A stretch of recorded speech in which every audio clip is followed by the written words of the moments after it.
बिस्मिल्लाहिर्रहमानिर्रहीम। आज का हमारा लेक्चर कानून शहादत ऑर्डर 1984 के हवाले से है। और इस लेक्चर को स्टार्ट करने से पहले मैं आपको बताना चाहूँगी कि ये कोर्स हम LLB 5 ईयर प्रोग्राम और LLB 3 ईयर प्रोग्राम दोनों में पढ़ाया जाता है। LLB 5 ईयर प्रोग्राम में ये कोर्स सेमेस्टर 7 और सेमेस्टर 8 में पढ़ाया जाता है, जबकि LLB 3 ईयर प्रोग्राम में ये कोर्स फाइनल ईयर यानी कि थर्ड ईयर में पढ़ाया जाता है। ठीक है। कानूनी शहादत ऑर्डर को टोटल 3 पार्ट्स में डिवाइड किया गया है, जिसके 13 चैप्टर्स हैं और टोटल आर्टिकल्स 166 है। पार्ट नंबर 1 में हमारे पास चैप्टर 1 से लेके 6 को डिस्कस किया गया है, जिसमें हम journal definition, competency of witnesses and relevancy of facts को डिस्कस करते हैं। पार्ट 2 में चैप्टर 7 और 8 को डिस्कस किया गया है, जिसमें proof of facts and estoppel को डिस्कस किया गया है, जबकि पार्ट 3 चैप्टर 9 से लेके चैप्टर 13 तक मुश्तमिल है, जिसमें हम प्रोडक्शन ऑफ एविडेंस के हवाले से डिस्कस करते हैं और उसे हम पढ़ते हैं। जब भी हम बात करते हैं कानूनी शहादत ऑर्डर के हवाले से, तो सबसे पहला सवाल जो आता है वो इसके नाम के हवाले से आता है कि आखिर इसका नाम कानूनी शहादत ऑर्डर क्यों नहीं है। इसे हम कानूनी शहादत ऑर्डर क्यों है, ये कानूनी शहादत एक्ट क्यों नहीं है, या कानूनी शहादत ऑर्डिनेंस क्यों नहीं है। ठीक है, तो बहुत सारे स्टूडेंट हैं जिनका ये सवाल है और उसका जवाब मैं आज आप लोगों को इस लेक्चर में क्लियर करती हूँ। ठीक है, देखें, जैसे कि हम जानते हैं कि जनरल ज़ियाउल हक ने पाकिस्तान में थर्ड मार्शल लॉ इम्पोज किया था 5 जुलाई 1977 में। ठीक है, और ये जो उनका टेन्योर था वो हमारे पास बेसिकली इस्लामिक दौर कहलाता है, जिसमें जो है उन्होंने तमाम जो लॉज थे उन्हें ऑर्डर दिया था कि उन्हें कुरान और सुन्नत के मुताबिक रिवाइज कर दिया जाए या अमेंड कर दिया जाए। इसीलिए जो हमारे पास इंडियन लॉ ऑफ एविडेंस 1872 जो कि उस वक्त इन्फोर्स था पाकिस्तान में, उसके प्रियम्बल को चेंज कर दिया गया और उसे जो है वो नया नाम प्रियम्बल चेंज किया, तो जाहिर है उसका पूरा जो है वो एक्ट चेंज हो गया और उसे हमने कानूनी शहादत ऑर्डर 1984 का नाम दे दिया। अच्छा, ये ऑर्डर क्यों है? ऑर्डर इसलिए है कि जब जनरल ज़ियाउल हक ने मार्शल लॉ इम्पोज किया तो as a martial law administrator उन्होंने एक ऑर्डर पास किया था ना, उनके पास ये राइट था।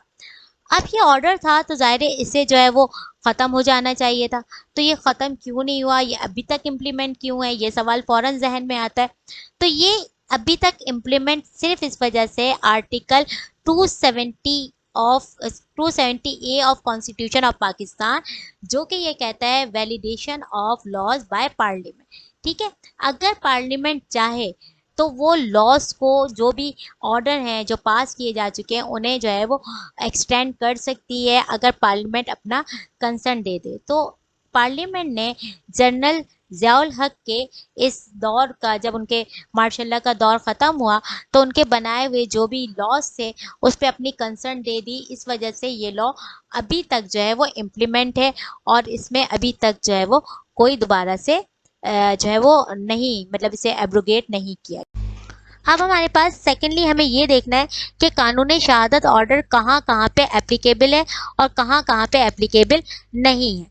ठीक है, तो अगर हम उसकी एप्लीकेशन की बात करें तो नंबर 1 कोर्ट्स, यानी ये कोर्ट्स पे एप्लीकेबल है। कौन कौन से कोर्ट? उसमें दोनों कोर्ट्स आ जाते हैं, सिविल कोर्ट्स भी और क्रिमिनल कोर्ट्स भी।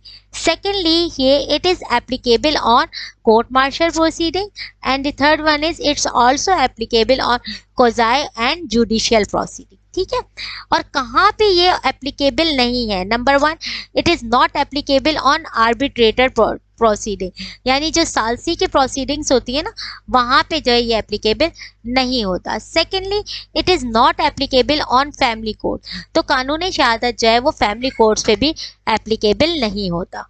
अब हम आते हैं अपने चैप्टर 1 की तरफ, जो कि आर्टिकल 1 एंड 2 पे मुश्तमिल है।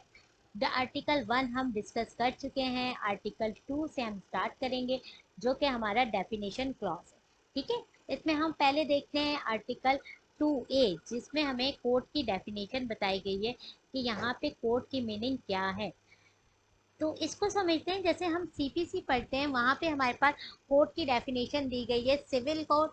इसी तरह सीआरपीसी में कोर्ट की डेफिनेशन हमें बताई गई है, मैजिस्ट्रेट की अदालत या फिर सेशन जज की अदालत। जबकि कानूनी शहादत में कोर्ट को डिफाइन किया गया all the court including civil and criminal courts, यानी ये जो कोर्ट का यहाँ पे मतलब है तमाम सिविल और क्रिमिनल कोर्ट यहाँ पे हमारे पास डिफाइन किए गए हैं एज अ कोर्ट इन कानूनी शहादत ऑर्डर। क्यों? क्योंकि कानूनी शहादत जो है वो सिविल और क्रिमिनल दोनों जो है वो मैटर पे अप्लाई होता है। इसके बाद सेकंड जो डेफिनेशन हमें दी गई है वो है हमारे पास डॉक्यूमेंट की।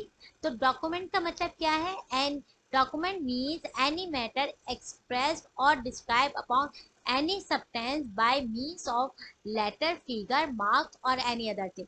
देखिए कोई भी ऐसी चीज, कोई भी जिससे आप जो है वो कोई भी मैटर रिकॉर्ड करें, वो हमारे पास डॉक्यूमेंट कहलाता है। फॉर एग्जाम्पल, आपने अपने इस वक्त क्लास में बैठे हुए अपनी सीट पे अपना नाम लिख दिया, ये भी क्या होगा? ये डॉक्यूमेंट होगा। इसी तरह आपने किसी दरख्त पे जाके अपना नाम लिख दिया, ये भी एक डॉक्यूमेंट होगा। कोई भी फिगर, नंबर या कोई भी राइटिंग, कोई भी प्रिंट फॉर्म, ये सब चीज़ें हमारे पास डॉक्यूमेंट कहलाती हैं। या कोई स्टोन है यानी पत्थर है, उस पर आपने कोई एविडेंस रिकॉर्ड करवा दिया, एविडेंस मीन पे उस पर आपने लिख दिया कि जो है फलां शख्स इस दिन जो है वो पैदा हुआ था, ये भी क्या है? हमारे पास डॉक्यूमेंट कहलाएगा। जैसे हम देखते हैं, जैसे ये एग्जाम्पल ज़रा अजीब सी है लेकिन आप इसको सिर्फ डॉक्यूमेंट की जो है वो मैं एग्जाम्पल देना चाह रही हूँ कि अगर जैसे किसी शख्स का इंतकाल हो जाता है तो उसकी हम जो है वो वहाँ पे उसके एक कब्र के ऊपर एक कुतबा लगवाते हैं, उस पर लिखते हैं कि इसका नाम ये है और ये इनकी डेट ऑफ बर्थ ये है और इनकी डेट ऑफ डेथ ये है। तो ये भी क्या है? हमारे पास डॉक्यूमेंट कहलाएगा। ठीक है। तो इसके बाद थर्ड वन है हमारे पास एविडेंस, जो कि आर्टिकल 2C में डिफाइन किया गया है कि एविडेंस क्या होता है। ठीक है। तो evidence mean all this statement which the court requires to be made before it by witnesses in relation to the matter of fact under inquiry. Such statements are called evidence or oral evidence. And all the document produced for the inspection of the court is called document. इसके बाद next हमारे पास आता है fact. Facts mean anything, state of thing or relation of thing capable of being perceived by the sense is called fact. It's mean कि आपने कोई बात सुनी, आपने अपने कानों से कुछ सुना, दैट इज कॉल्ड फैक्ट। इसके बाद किसी शख्स ने कोई लफ्ज बोला, ये भी फैक्ट है। अभी मैं आपको इस वक्त जो है लेक्चर डिलीवर कर रही हूँ, ये भी एक फैक्ट है। तो फैक्ट मीन कि कोई भी चीज, anything, state of thing and in relation of the thing being preserve by the senses is called fact. ठीक है। तो ये हमारे पास आता है आर्टिकल 2, जिसमें हमें ये 4 डेफिनेशन दी गई हैं अंडर कानूनी शहादत ऑर्डर। अब हम स्टार्ट करते हैं चैप्टर 2, जो कि आर्टिकल 3 से लेके 17 तक पे मुश्तमिल है। इस जो भी ये चैप्टर है इसमें हम विटनेसेस के हवाले से डिस्कस करेंगे। अच्छा, ये मैं इस चैप्टर का आज आपको एक शॉर्ट रिव्यू दे रही हूँ। इसका कंप्लीट डिटेल लेक्चर आपको मेरे नेक्स्ट लेक्चर में मिल जाएगा, जो कि 1-2 दिन में अपलोड हो जाएगा। ठीक है। अच्छा, आर्टिकल 3 में हम डिस्कस करेंगे कि कौन गवाही दे सकता है। वो कंडीशन बताएंगे कि कौन कौन से पर्सन हैं जो कि गवाही दे सकते हैं, एलिजिबल हैं, और कौन कौन से पर्सन हैं जो कि गवाही नहीं दे सकते। आर्टिकल 4 से लेके 14 तक हम ये डिस्कस करेंगे कि वो पर्सन जो कि गवाही दे सकते हैं लेकिन उनसे गवाही ली नहीं जा सकती, ना ही उनको मजबूर किया जा सकता है कि वो किसी मैटर के हवाले से कोई गवाही दें। तो वो कौन कौन से पर्सन है वो हम आज आर्टिकल 4 से लेके 14 तक में डिस्कस करेंगे। ठीक है। इसके बाद आर्टिकल 15 में एक और प्रिविलेज दी गई है, वो है इंक्रीमेटिंग क्वेश्चंस की। वो भी हम डिस्कस करेंगे अपने आर्टिकल 15 में। आर्टिकल 16 जो कि बहुत मोस्ट इम्पॉर्टेंट है अकम्प्लिक्स के हवाले से, उसे भी डिस्कस करेंगे। आर्टिकल 17 में हम ये देखेंगे कि किसी भी मैटर पे गवाही देने के लिए हमें कितने नंबर ऑफ विटनेसेस जो है वो चाहिए होते हैं। ठीक है, तो ये तमाम चीज़ें हम इंशाल्लाह ताला डिटेल में अपने नेक्स्ट लेक्चर में डिस्कस करेंगे। ठीक है, मैं उम्मीद करती हूँ आज का ये लेक्चर आपको आपका जो बेसिक कॉन्सेप्ट है कानून शहादत ऑर्डर के हवाले से उसे बनाने में मददगार साबित होगा। आपके फीडबैक का इंतज़ार रहेगा। प्लीज कमेंट में अपना फीडबैक ज़रूर दीजिएगा कि आपको आज का लेक्चर कैसा लगा। अपना ख्याल रखिएगा। अल्लाह हाफिज़।